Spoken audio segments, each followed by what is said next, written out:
So this is 2 o'clock in the morning, 0200 hours GMT in London on Thursday, the 31st of December 2020. Now, what does this date signify? According to the Fleet Street Papers and according to the robotic organizations and operations that have been perpetuating this date or date-based kind of significance, imparted, imputed, implied, and associated with the particular date. So this will be the last day of this calendar, 2020, that will be commented on and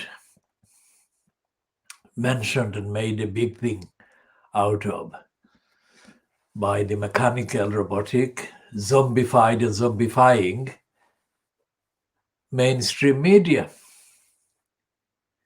One of the attached organs, at least promoted by the Fleet Street Papers, is called the New Statesman. It's a weekly outlet, but because of the internet, it is also publishing throughout the week. And it is apparently a left-wing organ. In fact, it is the left-wing organ according to Fleet Street.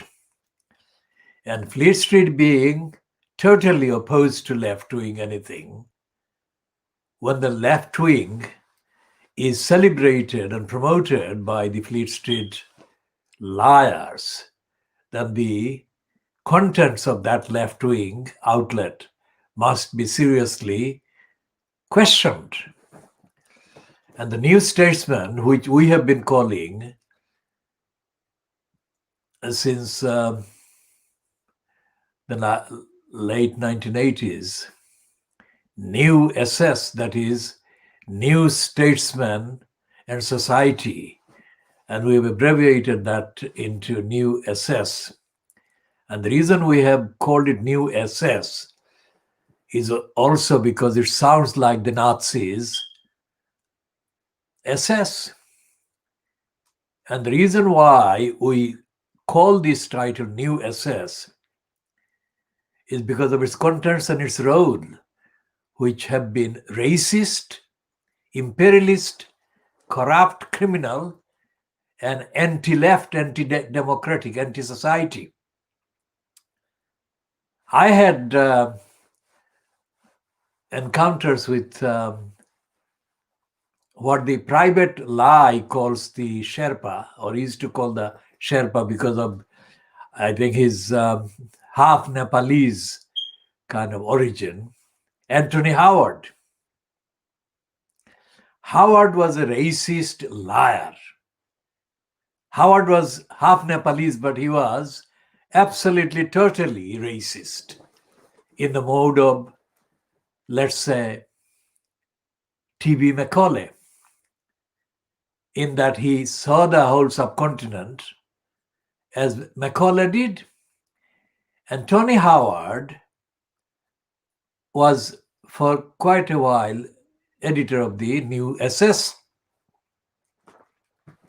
We only started calling it New SS years after Howard left. But Howard was a racist and a liar and an idiot. In a conversation with me in the Chancery Lane,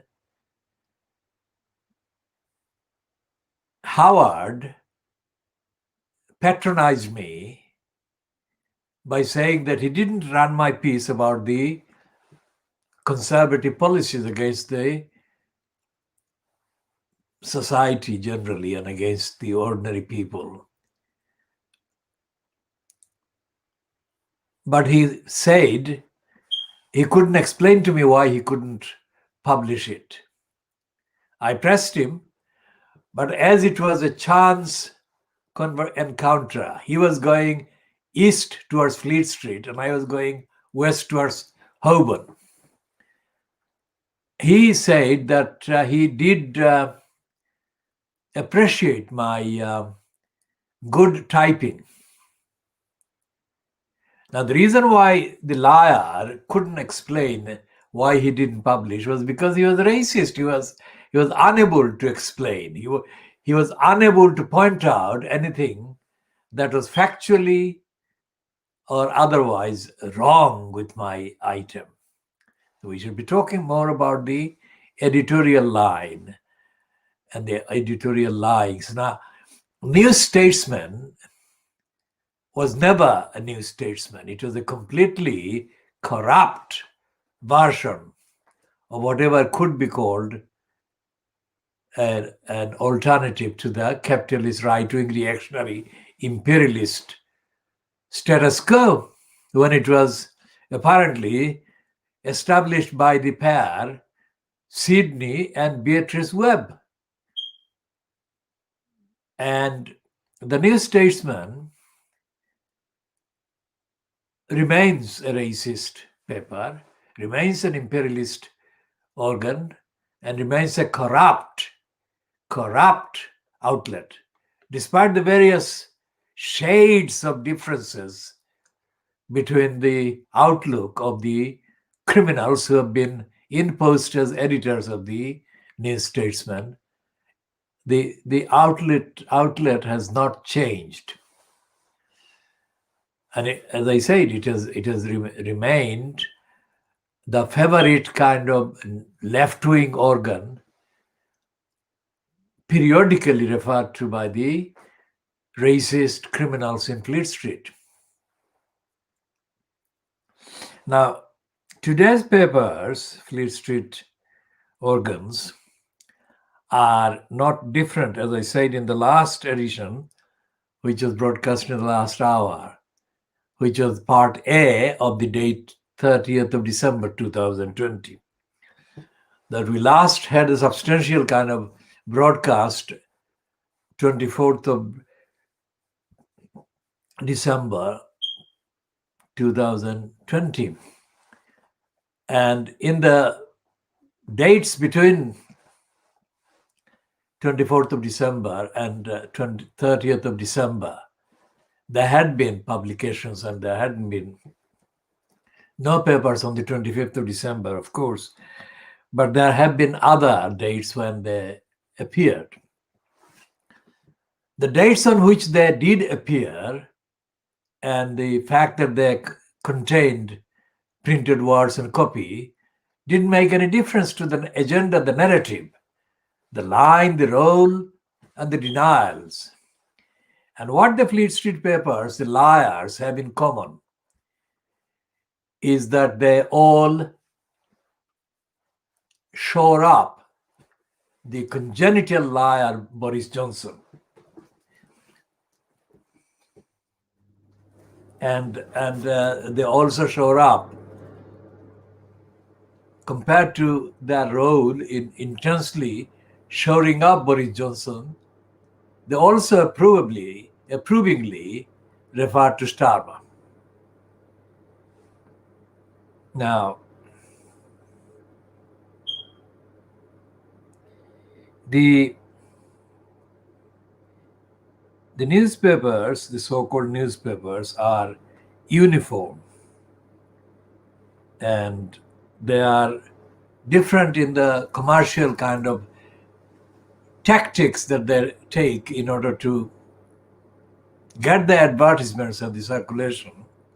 Like, for example, the Daily Mirror, which uses in an exploitative and corrupt way the word labor.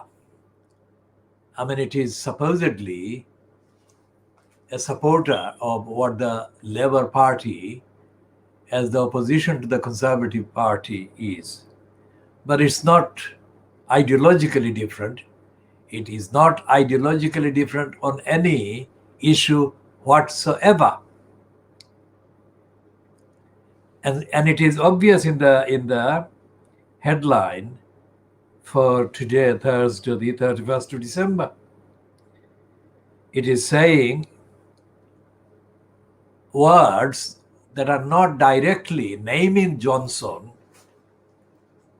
but spreading the message of Johnson's optimism by saying it's always darkest before the dawn.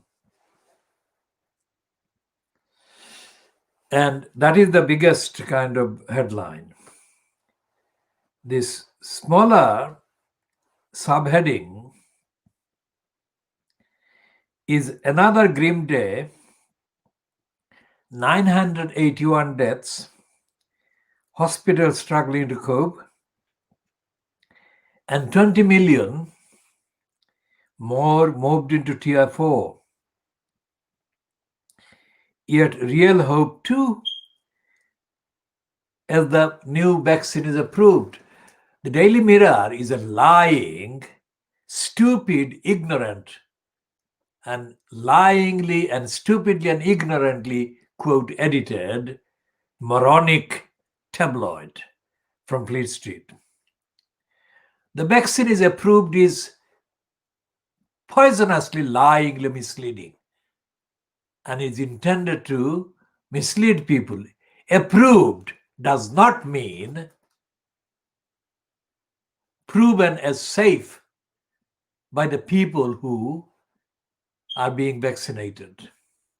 Because there are news reports and comments already that the vaccine is not a guarantee that it will stop the vaccinated from spreading the infection to others, or other concerns about the vaccine's effectiveness. That it will not be, for example, that it will not be any good at stopping the resurgent or new surge of the virus, or the new, more powerful, more dangerous mutant or mutation of the virus. And the Daily Mail is completely shameless, the criminals, because they're saying that Brexit, they're celebrating this thing. Completely unbelievable hyperbole. They're saying a new dawn for Britain, with Brexit signed and sealed and UK jabs approved on same historic day. There is no connection. There is no connection whatsoever between this celebration and the evidence on the ground.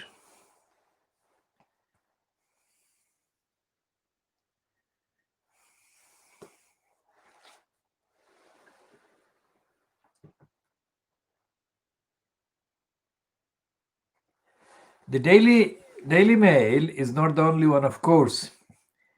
It's celebrating as if Johnson has himself landed on the moon.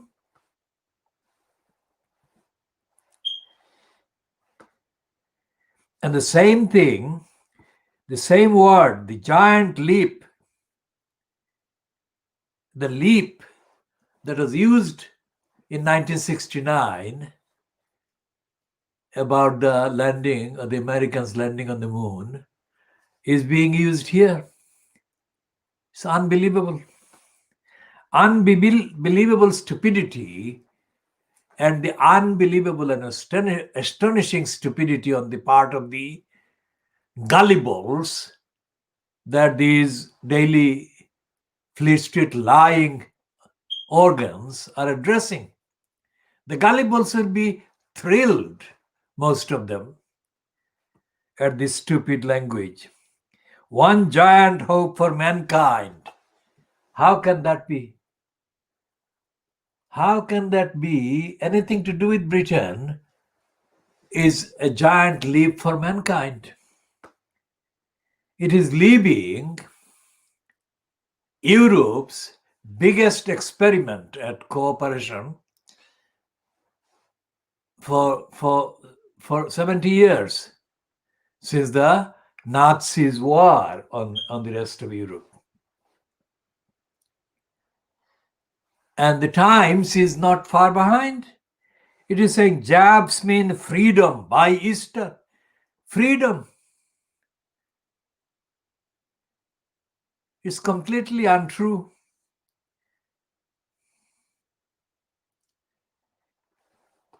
And it's untruthfully using the Brexit's trade deal signed as goodbye to all that.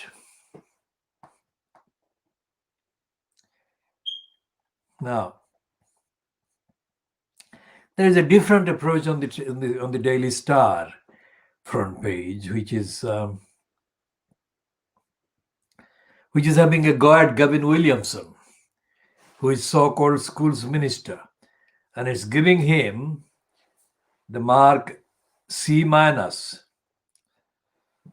and it's a mark that actually applies to Boris Johnson, because Williamson is not doing anything original by himself.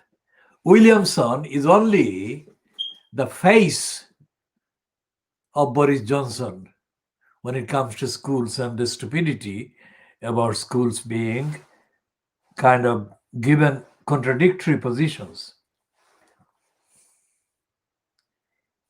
And then Beaverbrook's legacy of lying shoring up Boris Johnson. It's like the Daily Mirror. The Beaverbrook Express is saying grim, but light at the end of the tunnel. They say it's grim, but light at the end of the tunnel.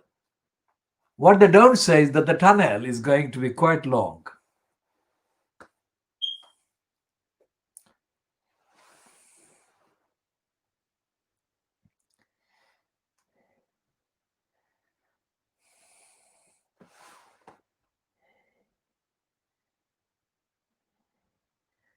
And the Guardian is not far behind in the stupidity. It's running the Union Jack flag. I mean, overly decorated Johnson holding a very misleading, big kind of thick thing in front of him. It is thick, literally thick. Thick is the word for stupid.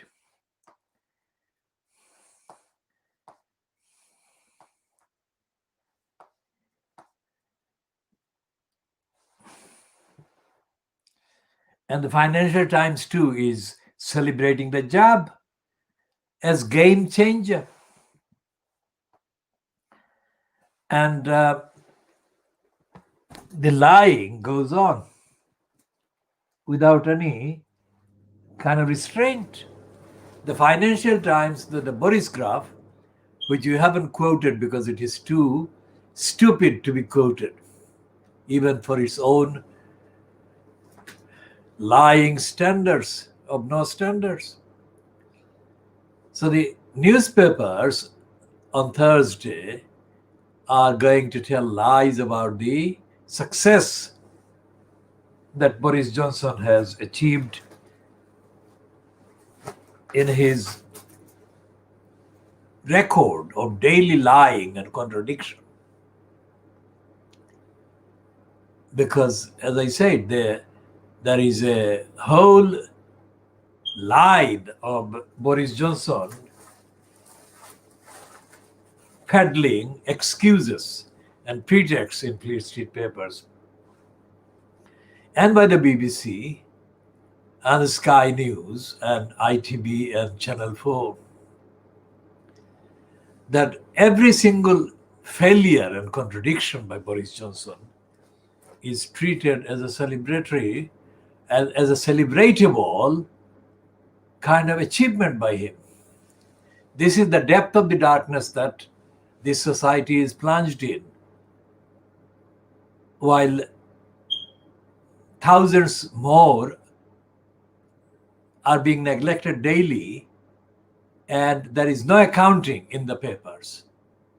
There is absolutely no report about why these extra numbers of people are dying.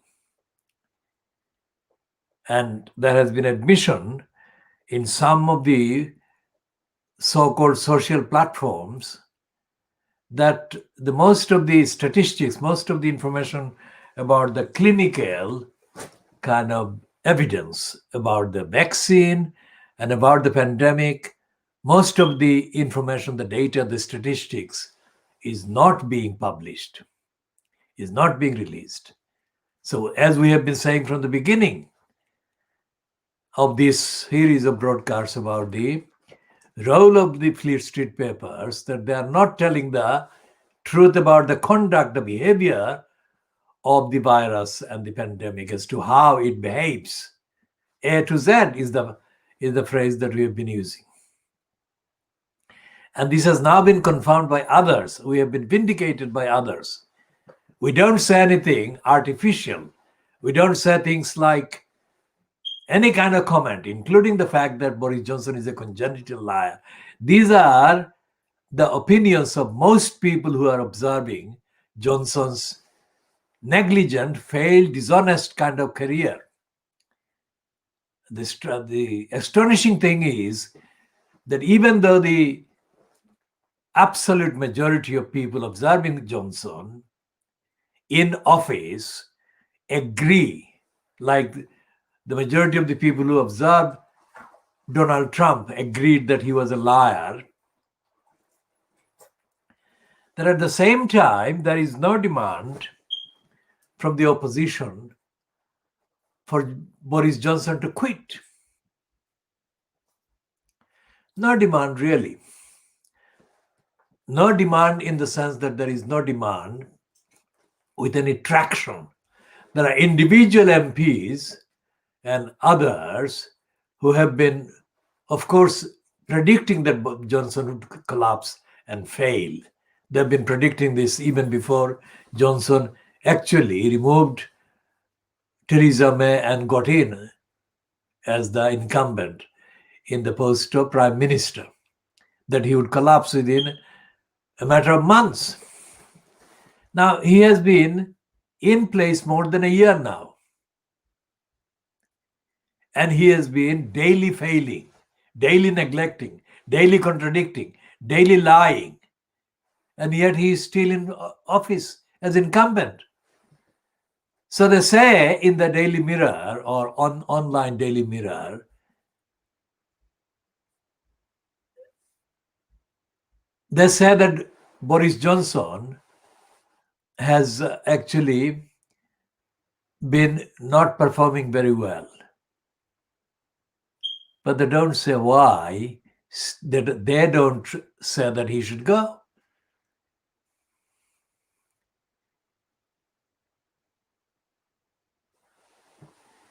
Now, if the numbers of people in the Second World War, so-called the Western European War, 1939-1945, if the numbers of British people and people from Africa and Asia who were forced into fighting for empire, British Empire against the Nazis, if those numbers are counted together,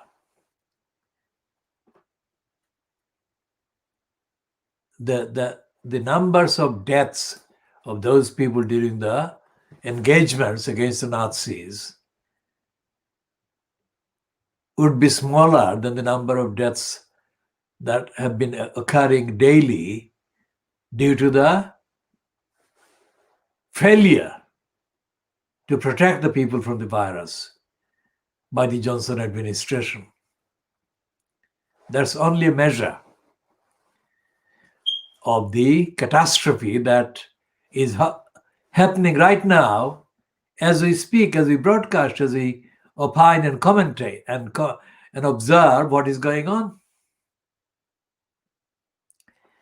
And it seems from the silence of Keir Starmer and the opposition MPs from smaller parties, but opposition MPs,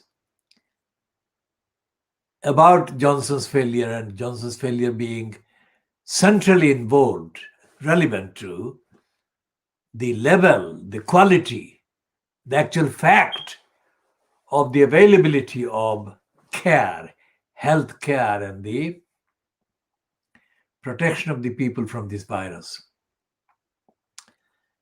then it would become quite clear that nobody could justify allowing Johnson to stay in the post of Prime Minister. Now, what is the scenario where Johnson to step down under some kind of as yet inarticulated, not articulated kind of scenario, kind of incident or accident or unexpected event, as Harold Macmillan described events. Events can turn out to be so phenomenally overwhelming that they cannot be kind of predicted or they cannot be kind of dealt with. They have to be accepted. And if Johnson were to be forced to disappear from the office by some kind of events that we cannot at this moment predict, but we can hypothesize, who would be the person that steps in as Prime Minister? The ones on the top list, if you like, that include other Brexiteers and liars like Michael Gove, they won't improve things at all. And there is no sign, there is no sign that any of the MPs, Conservative MPs, who have the majority by 80 or so numbers in the House of Commons, and which is a very secure number in terms of votes,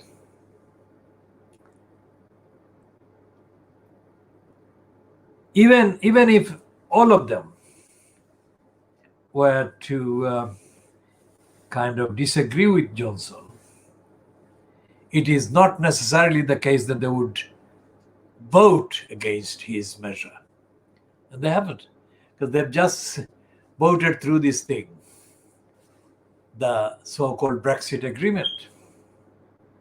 And we posted on the Twitter account that the Daily Mirror is edited by morons and idiots who say that 37 Labour Party MPs in the House of Commons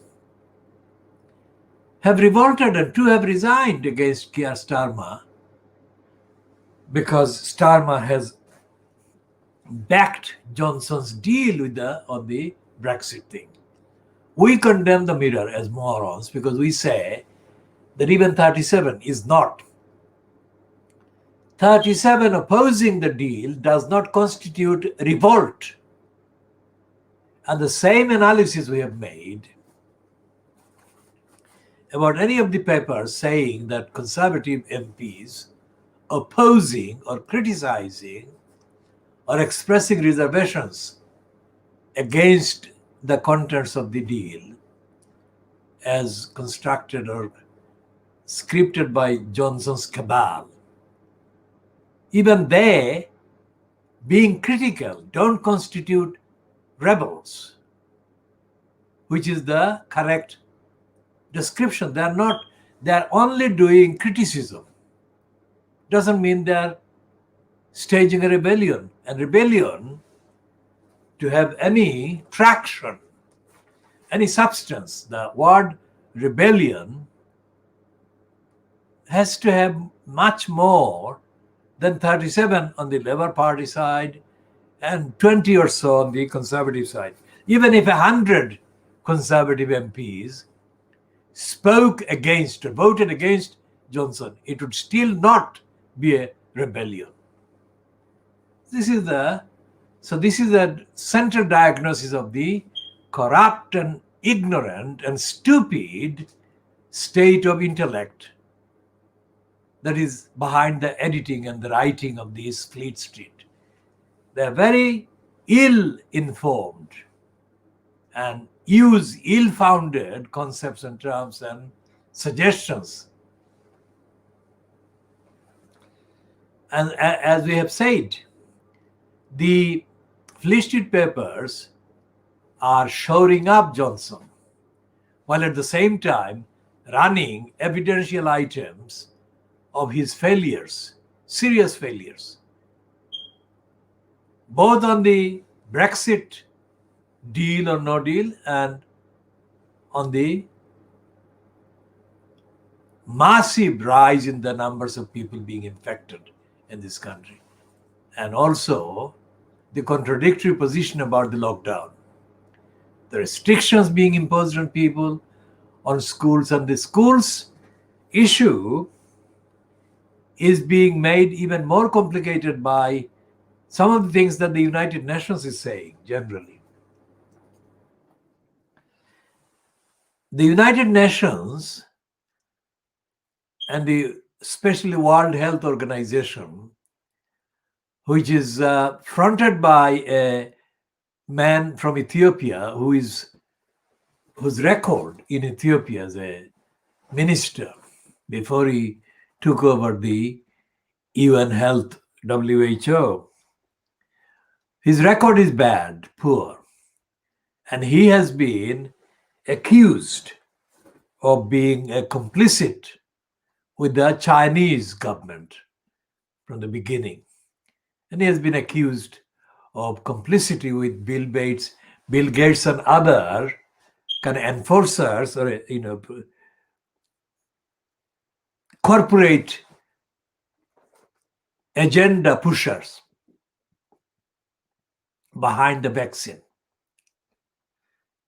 So therefore, the World Health Organization is not led by or fronted by somebody who is accepted as being impartial.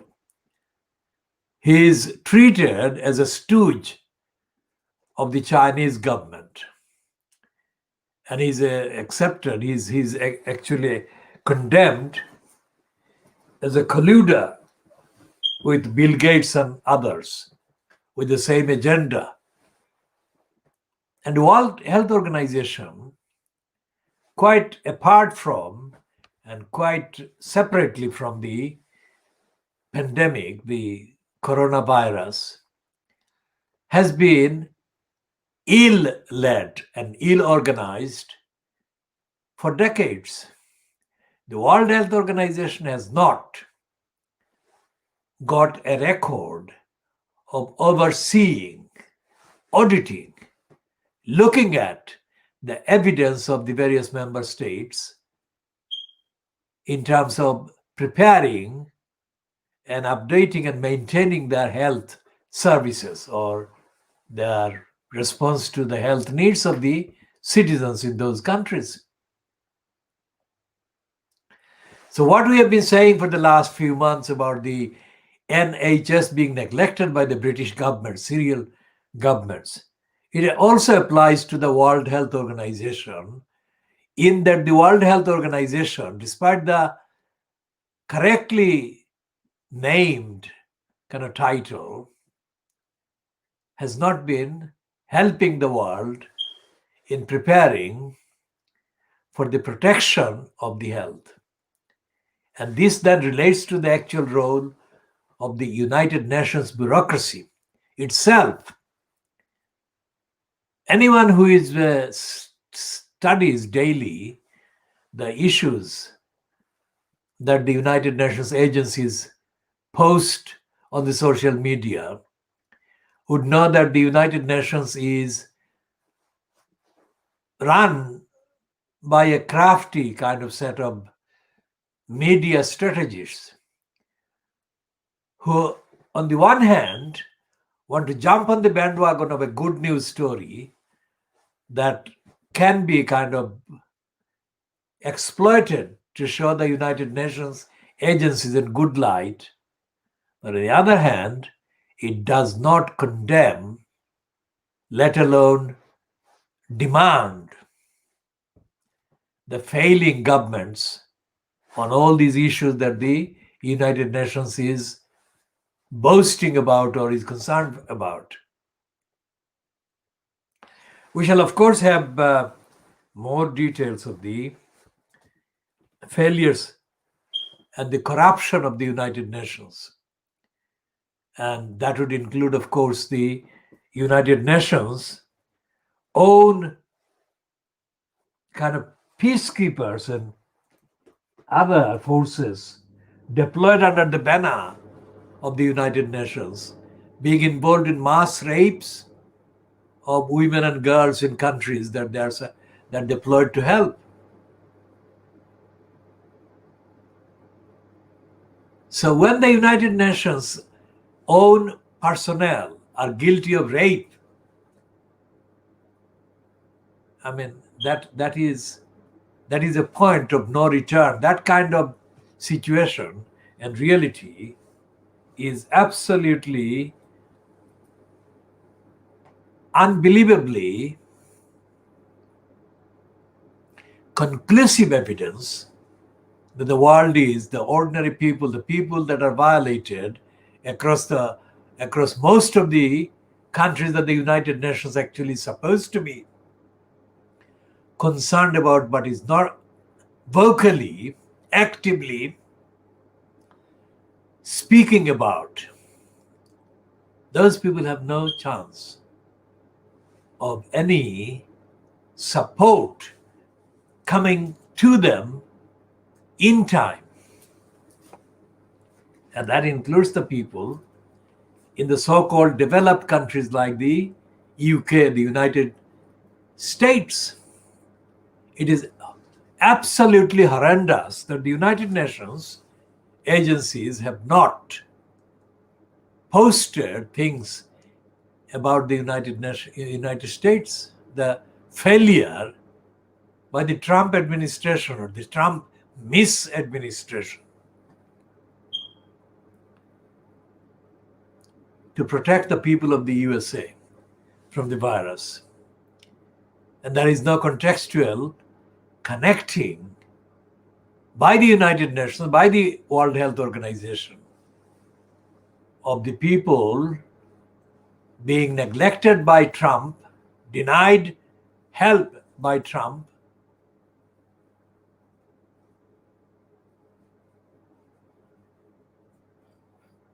and the policies that Trump actually followed for the entirety of his time in office, violating the United Nations and the charters and the agreements and the declarations.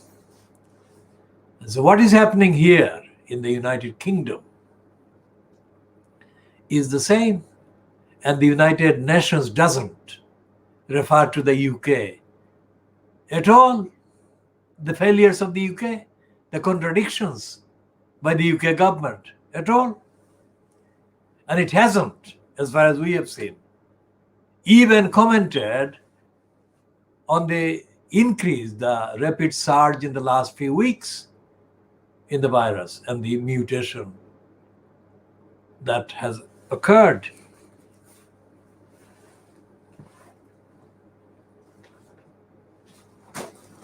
So what we have witnessed in Fleet Street about the fact that the Fleet Street papers don't refer to the United Nations charters, declarations, etc., and the international treaties and obligations that the UK remains signed up to, quite separately from the Brexit kind of series of deals and whatever.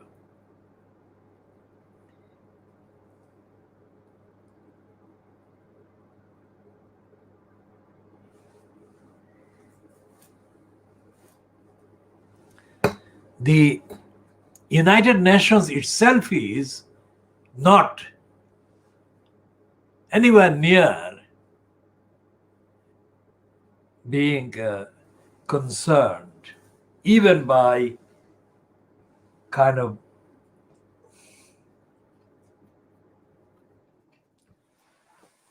strictly factual references to the breaches by member states, breaches of the obligations by the member states,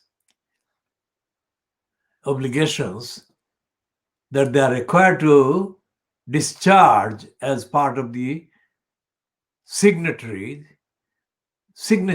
that they have put to various declarations, international charters, international statements, aims, objects, and purposes. So the UK newspapers, the news media are silent, and they're silent as part of the agreement. The collusive agreement that the Fleet Street papers, the so-called ideal models of freedom of press exercised by them, apparently, when compared to the counterparts, titles in Africa and Asia. They're not publishing the truth.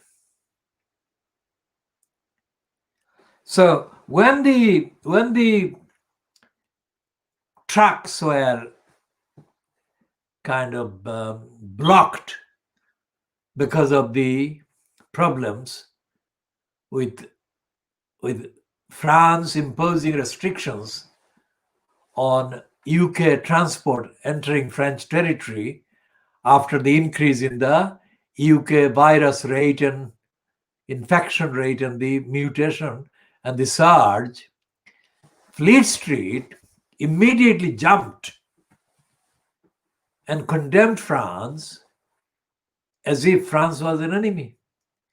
But this was not a decision made as an enemy gesture by France. Because all the countries in the world, 40, 50 countries in the world, including Germany and other Western countries, banned passenger and other transport from entering their territories because of the increase in the virus in the UK.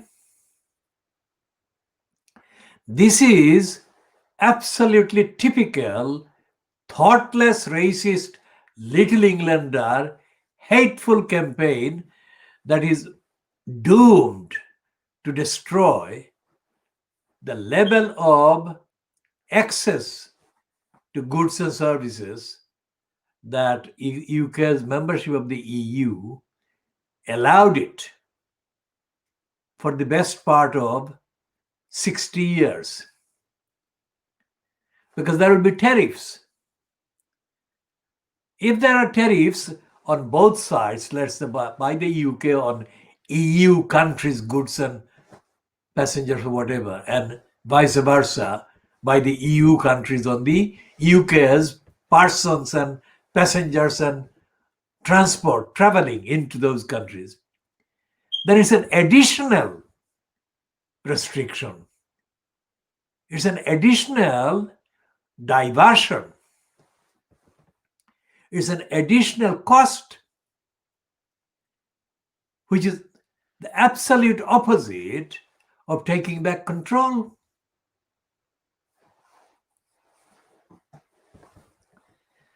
And so therefore, this is a situation where logically, rationally, intellectually, evidentially, transparently, and ethically, any reasonable person would see that all of this is bad news for ordinary people in Britain.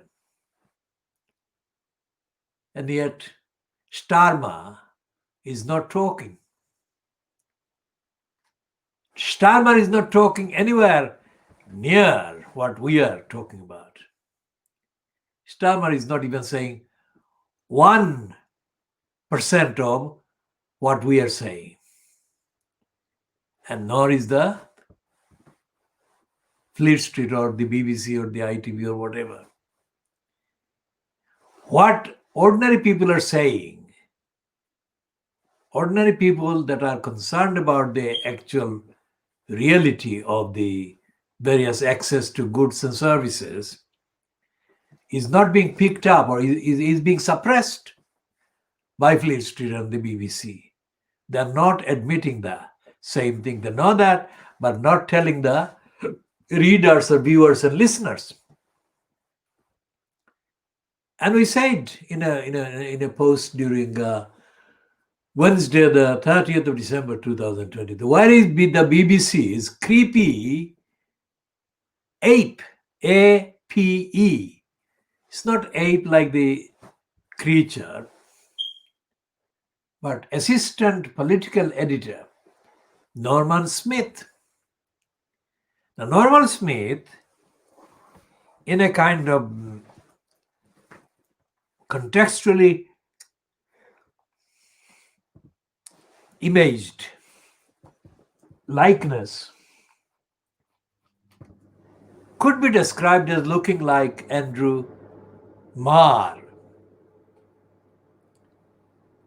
And Marr has been incredibly pro-Brexiteering in his kind of questions to guests. But Marr is insignificant in comparison with Norman Smith, whose zeal and stupidity in promoting Boris Johnson's image has to be suffered to be believed. It cannot be described. Norman Smith is the liar who habitually uses the phrase that Boris Johnson is a winner.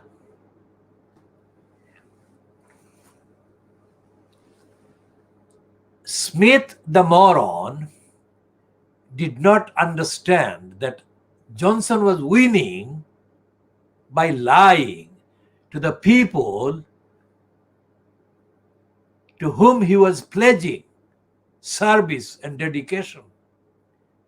So he was not a winner. He was a robber. He was a liar. He was a thief. He was stealing people's confidence. But Norman Smith was not to be restrained. His rampant promotion of Johnson as the winner was accompanied by other phrases similar to the winner. And he said that Boris Johnson had been a proven success in London. Boris Johnson was not only not a success, but he was abusing the 2 4-year terms as mayor that he was given the option and the opportunity to abuse by lying still Livingstone. We shall update on the reason why we say that Ken lying still Livingstone was responsible for Boris Johnson being a elected mayor in the first place at all. Another time, we shall do that another time. Back to Norman Smith of the BBC. The assistant political editor, his lying, exposes the entire BBC kind of editorial structure and whatever, to the charge that the BBC is completely disintegrating, has disintegrated, if ever it wasn't already disintegrated in terms of the morality, the ethics, the objective impartiality. And the BBC, the criminals who were in charge at the given time over the 4 years or 5 years of the Brexiteering kind of propaganda, all these criminals must be prosecuted for the good of society, because they lied. And the BBC has not shown any remorse or any regret for lying to the British public and carrying the lying propaganda of the lying cabal fronted by Boris Johnson.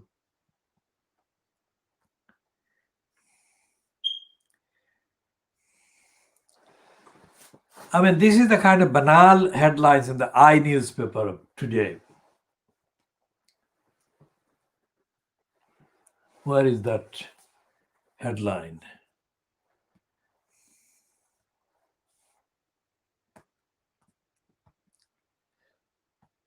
It says,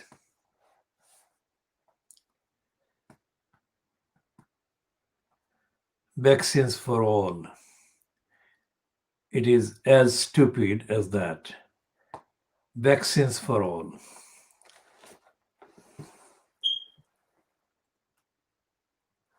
Now, the vaccines for all, it is as pointless, stupid, contradictory, ignorant headline. Because the vaccines, all the vaccines that have been in use over the last century, let's say, have been controversial. And they have not been controversial only because some kind of zealots, kind of ideologically or religiously opposed to vaccines. They have been controversial because of the actual impact and the implications, and the effects that have damaged people's health and safety.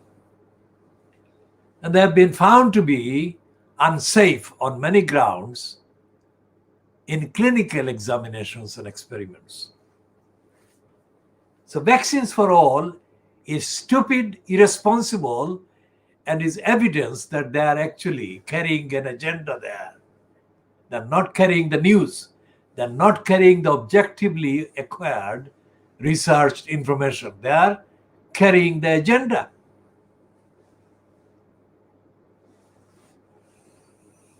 So where do people go? Where do people go to get the truth? Not to the newspapers, not to Fleet Street, not to the BBC, not to Sky News, and not to ITB or Channel 4.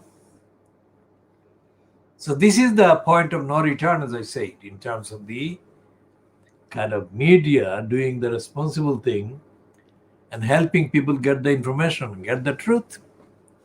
People are not being given the truth.